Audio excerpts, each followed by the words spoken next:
I never liked surprises, but that day I wanted to be different. It was a bright Wednesday afternoon, and I had just finished my errands early. Derek had called earlier, complaining about skipping breakfast and having back-to-back meetings. So I thought, why not bring him lunch? Something small, something thoughtful, something a good wife would do. I stopped by his favorite Thai place, grabbed the spicy shrimp noodles he loved, and even got a little fortune cookie for fun.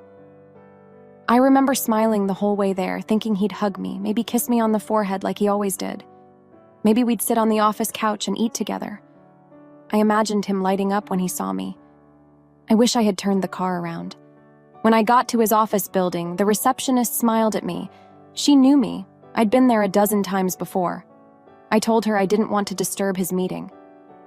"I'll just walk in and leave it on his desk," I whispered.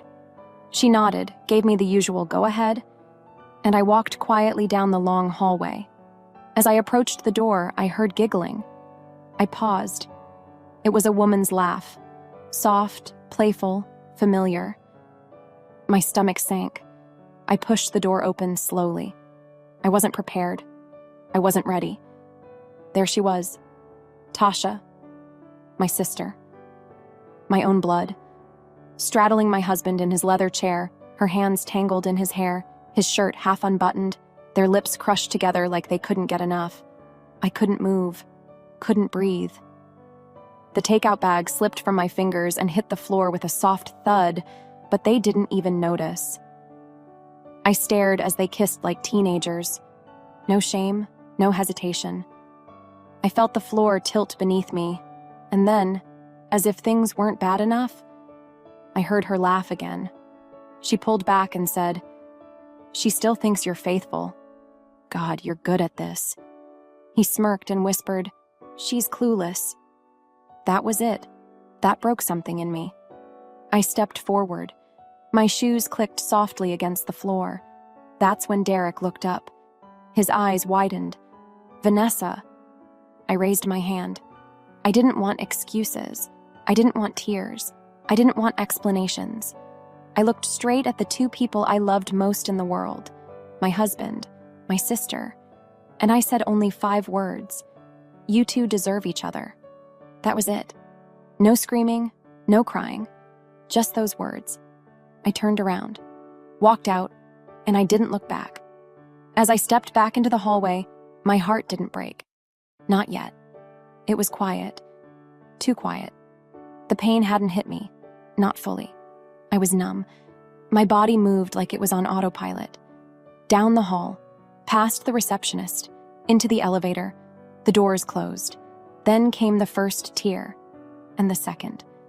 And then I was sobbing. In that moment, my world had changed. Everything I knew, everything I trusted, gone in a blink. My own sister, my own husband. I didn't know what I'd do next. I didn't have a plan. I just knew one thing for sure. I was done being the woman who stayed silent. They say love makes you blind, but I wasn't blind. I just trusted too much. Derek and I met at a community outreach event downtown. He was helping run a fundraiser for youth education, and I was volunteering with my company. He was charming, kind, and full of ambition. We exchanged numbers over paper cups of warm lemonade and talked for hours under the city lights after the event ended. 6 months later, we were engaged. A year after that, we were married. Everyone said we were perfect together, and for a while, we were. Derek built his consulting business from the ground up, and I supported him every step of the way. I wasn't just his wife, I was his cheerleader, his sounding board, his late-night coffee runner when he worked overtime. We dreamed of traveling the world one day, buying a house in Napa, starting a family. Tasha, my younger sister, always said she admired our relationship. She would visit often, especially after her engagement ended 2 years ago. Her ex, Jacob, had cheated on her. She was heartbroken, and I offered her a place to crash whenever she needed it. She started coming by almost every weekend, then weekday evenings. I never minded. She was family. I'd cook while the two of them sat in the living room, laughing over silly memes or binge-watching shows. I'd come out with plates of food and see them sitting a little too close, but I brushed it off. I was the one wearing his ring, after all. I was his wife. Looking back now, I remember little things I ignored. Tasha started borrowing my clothes, sometimes without asking. At first, it was cute. She'd twirl around and say, "You always have the best taste." But then she'd start borrowing my perfume, my heels, even my bathrobe. I told myself she was just trying to feel better, heal. I noticed she always made a point of complimenting Derek. "You're so lucky to have a man like him," she'd say. "Smart, handsome, successful." She once joked, "If only I'd met him first." We all laughed, even me. There were other signs too, things I only now recognize as pieces of a bigger picture. One night, I walked into the kitchen late and found Tasha and Derek deep in conversation. They went quiet when I entered. Derek said they were talking about something personal, and Tasha looked nervous. I didn't press. Another time, I found a wine glass in the sink when I hadn't had any. Derek said he had one while working late, but I remembered only buying 3 glasses in that set. 2 were in the cabinet. 1 was in the sink. So who had the other? Again, I said nothing. Maybe I didn't want to believe it. Maybe I couldn't. Tasha had always been dramatic growing up, yes, and sometimes self-centered, but she was my sister. The same little girl who shared a bunk bed with me, who cried when I left for college, who brought me ice cream when I got dumped in my senior year. She wouldn't hurt me. Not like that. Right? My mother once told me, blood doesn't always mean loyalty. I wish I had listened. Derek started working later hours, saying his company was taking on new clients. I was proud of him. I'd pack him food, leave little notes in his laptop bag. Once, I surprised him with a note that said, "I believe in you." He texted me back a simple thanks, no heart, no emoji, just that. The warmth was fading, and I could feel it. But still, I stayed. I fought harder. I thought every couple went through rough patches. I didn't want to be one of those people who doubted their marriage over small things. Besides, Tasha was hurting. I was her big sister. I had to be there for her too. I was trying to hold everything together. And for a while it looked like it was working. But sometimes when you hold things too tightly, they shatter anyway. I don't know when the shift happened exactly, but once it did, I couldn't unsee it. It started with small things, tiny, out-of-place moments that left me uneasy. I brushed them off at first, thinking I was just tired, overthinking, maybe even insecure. But deep down, something in me had started to stir. One afternoon, I came home early from work and found Tasha lounging on my couch in my silk robe. Not one that looked like mine, my robe. The one Derek gave me for our anniversary, embroidered with a little V on the collar. She was sipping from a wine glass, watching one of those steamy reality shows. I stood there frozen.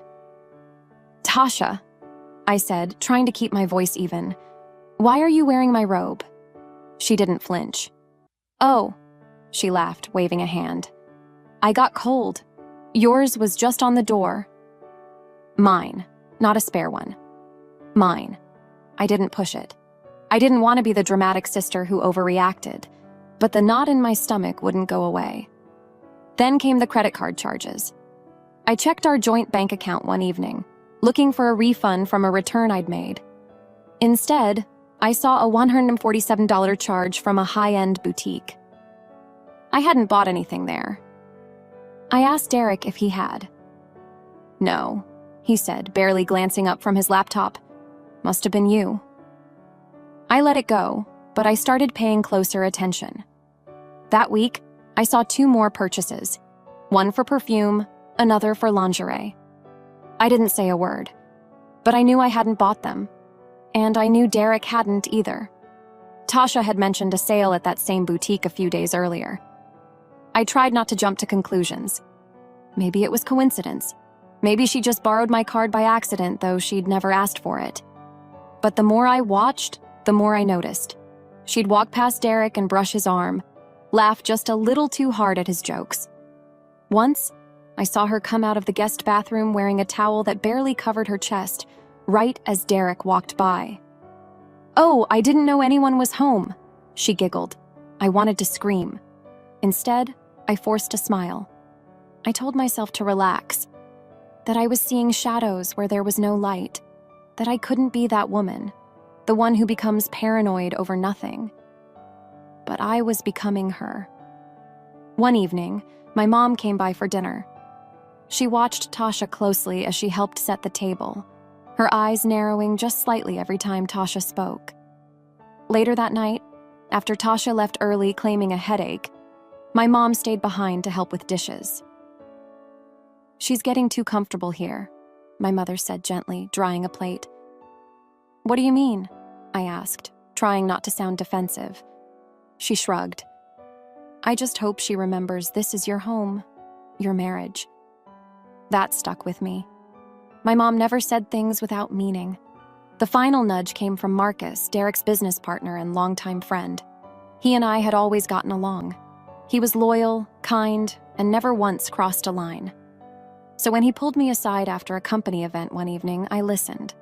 "Vanessa," he said carefully, "I don't want to cause problems, but I think you should keep your eyes open."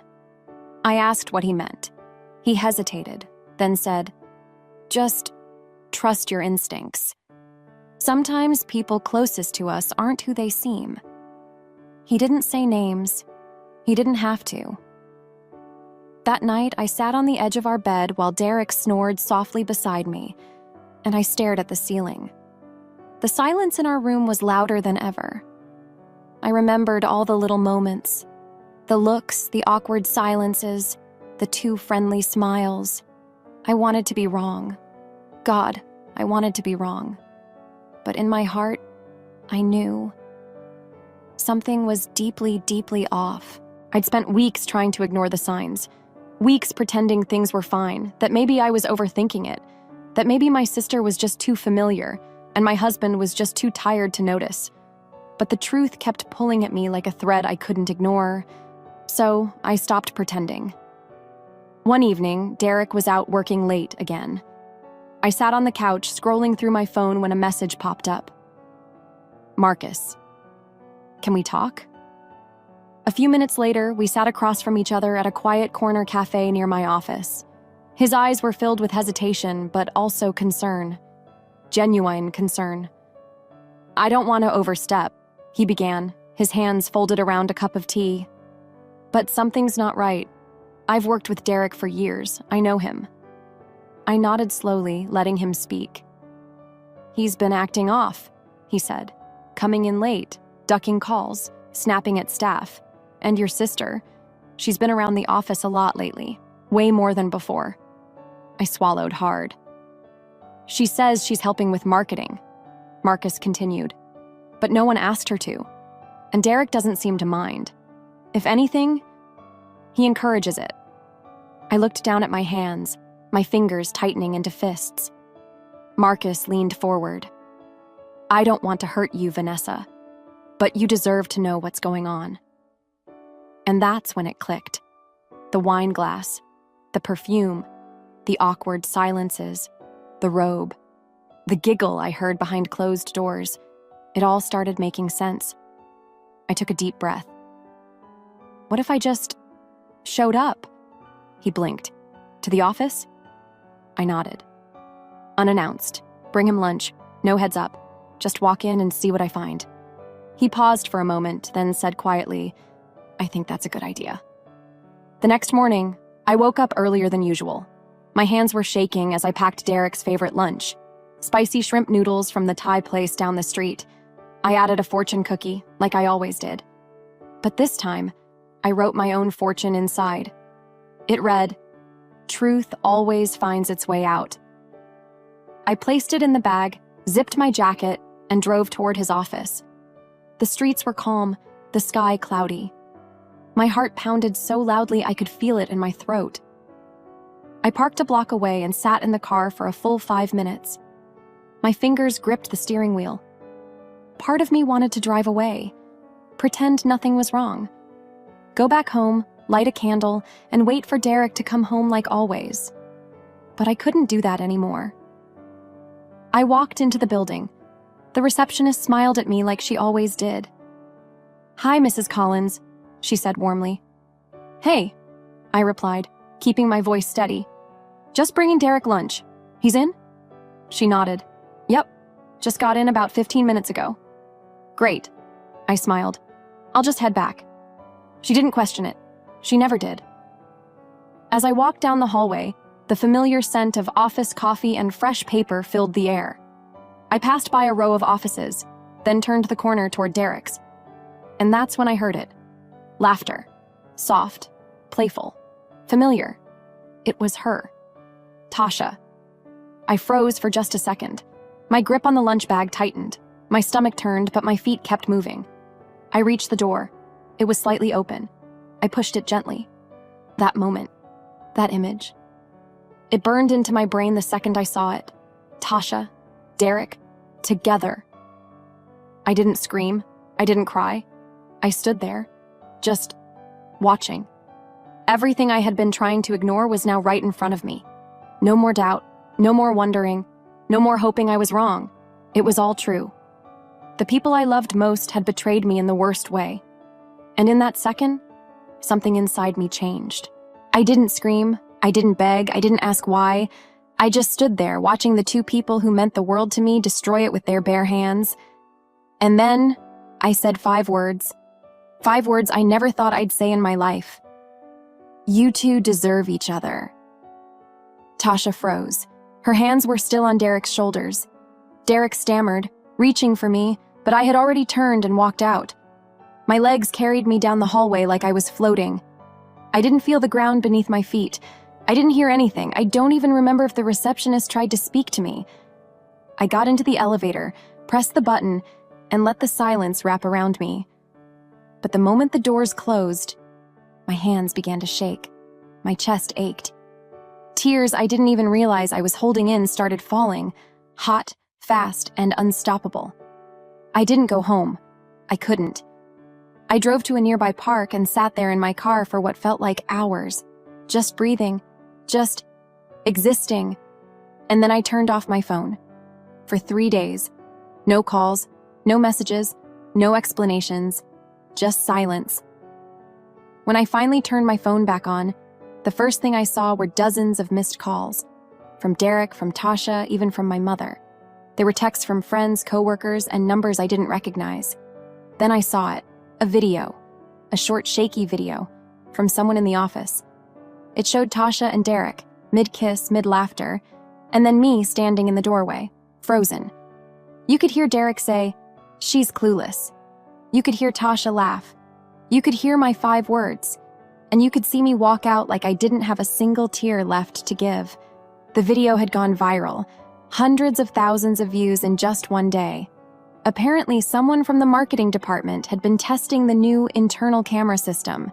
It had accidentally captured the entire thing, and someone leaked it. Now the whole city knew. Everywhere I went, people looked at me with wide eyes, some with sympathy, some with shock. At the grocery store, the bank, the gas station. Even the mailman gave me a strange look that said, "Are you the one?"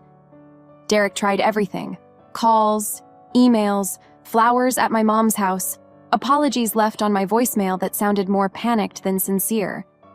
Tasha was silent at first. Then she messaged me. "Please, can we talk? I didn't mean for any of this to happen." I stared at the screen. Didn't mean for it to happen? She planned it. She pursued him. She let it go on for months, maybe longer. And now that the world saw them for what they were, she was sorry? No. They weren't sorry for what they did. They were sorry they got caught. The fallout was brutal. Not for me, but for them. Derek's clients began pulling out. His biggest contract dropped him, citing reputation concerns. Tasha, who had just landed a job at a luxury lifestyle brand, was let go the same day the video went viral. Her name was everywhere. Twitter, Facebook, even morning talk shows. My mother was devastated. She kept saying, "I raised them better than this." She barely spoke to Tasha now. The house was quiet. As for me, I stayed silent. I didn't make a statement. I didn't respond to the press. I didn't take interviews or post anything online, I just stayed still. Because sometimes silence is the loudest response. And in that silence, something inside me began to heal. I wasn't embarrassed, I wasn't weak, I had nothing to be ashamed of. They broke something beautiful, but they did it in public. And now the world saw their true faces. I didn't have to scream. The world screamed for me. A week passed, then 2. I didn't hide, but I didn't chase attention either. I stayed with my mother, quietly picking up the pieces of my life one by one. Morning walks, hot tea, deep breaths, and silence. Beautiful, healing silence. But the calls never stopped. People wanted to hear my side. News anchors, bloggers, women's magazines. Even a talk show host's assistant left a voicemail. But I didn't answer any of them. Then came the invitation. An exclusive, live-streamed sit-down hosted by a well-known relationship therapist and media personality. She wanted to create space for healing, honesty, and growth. At first, I laughed. What healing? What honesty? Growth for who? But something about the timing felt right. And I realized I wasn't afraid of my truth. I wasn't the one who should be hiding. So I agreed.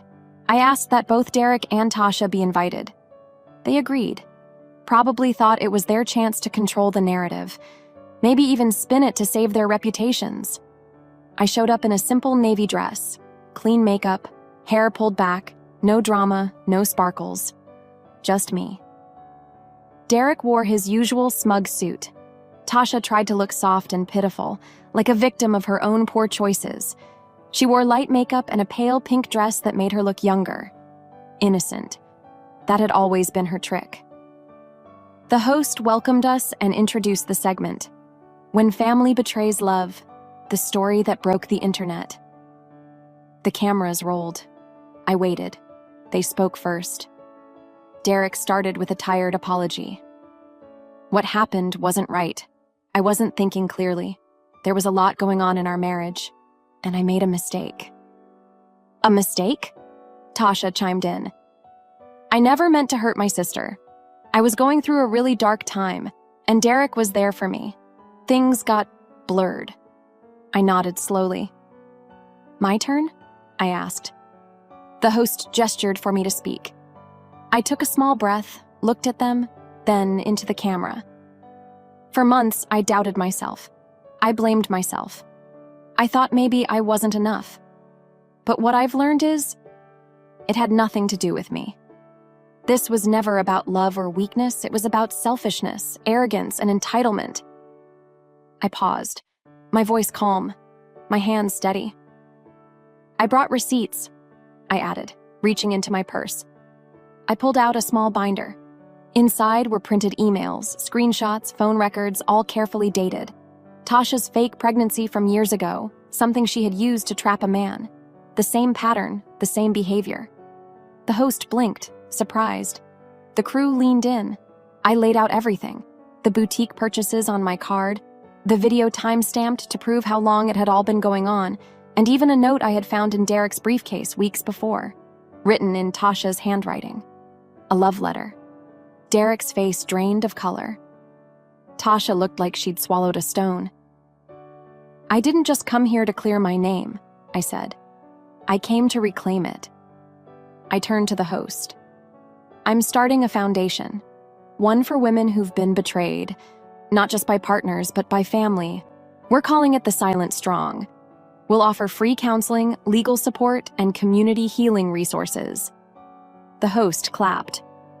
The audience, watching live, lit up social media with support. Derek looked like he wanted to disappear.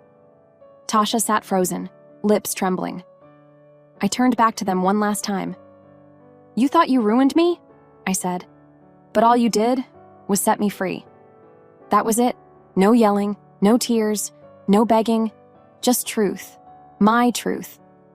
I walked off that stage with my head held high. Not because I won some battle, but because I walked through fire and came out whole. After the interview aired, I didn't expect the world to care, but they did. Messages poured in from strangers across the country, women, men, even teenagers, saying they saw themselves in my story, saying they admired how I stayed calm, how I took control without turning bitter. But I didn't do it for admiration. I did it for clarity, for peace, for me. The fallout came fast. Derek's firm collapsed within weeks. His biggest investors backed out. Clients severed ties. No one wanted their name associated with the man who cheated with his wife's sister. That was the headline now. Even his partner, Marcus, resigned. His name became a warning, a cautionary tale of ego and betrayal. Tasha tried to bounce back, but the internet never forgets. Job offers stopped. Collaborations were canceled. Her social media became a graveyard of old pictures and unanswered comments. She posted a vague apology once, but by then, no one was listening. Our mother, Evelyn, was heartbroken. She still saw Tasha as her daughter, but she couldn't look at her the same. She told me, "I lost 2 people that day, but I won't lose myself trying to fix them." She was right. For a while, I kept things simple. I moved into a modest apartment on the quieter side of town. I bought a new couch, painted the walls a soft cream, burned candles every night that smelled like eucalyptus and lavender. Peaceful things. I slept better, deeper. My body stopped flinching at every message notification. I started working again, slowly at first, then more confidently. I was still me, still capable, still worthy. The silent, strong foundation took off faster than I imagined. We held our first support circle in a tiny room behind a library. 6 women showed up. By the 3rd week, there were 25. They cried, laughed, held each other. And for the first time in a long time, I felt like I belonged somewhere, not as someone's wife or someone's sister, but as Vanessa. Just me. People started inviting me to speak at workshops and events, not as the betrayed wife, but as a woman who rose above pain, who made something good from something horrible. It felt good to be seen that way. One rainy afternoon, I got a letter. No return address, just a folded sheet of paper inside. It read, "I was wrong. I was selfish. I thought he loved me, but I was just a placeholder. You were always the one he admired. I ruined the only real family I had. I'm sorry. T." I didn't cry. I didn't reply. I folded it, placed it in a drawer, and went on with my day. Some people wait years for an apology, but I'd already made peace long before that envelope arrived. Derek called once. I didn't answer. He sent a message that read, "Can we talk?" I deleted it without reading the rest. I wasn't angry. I didn't hate him. I just didn't care anymore. And that was the biggest freedom of all. One evening, I stood on my balcony, watching the city lights flicker like fireflies in the distance. I thought about everything I'd been through, everything I'd lost, and everything I'd found. I didn't need revenge. The city had already spoken. They judged them and cleared me. But more importantly, I forgave myself for not seeing it sooner, for loving too blindly, for holding on too long. I looked up at the night sky and whispered quietly to myself, "This is what peace feels like." And finally, it was enough.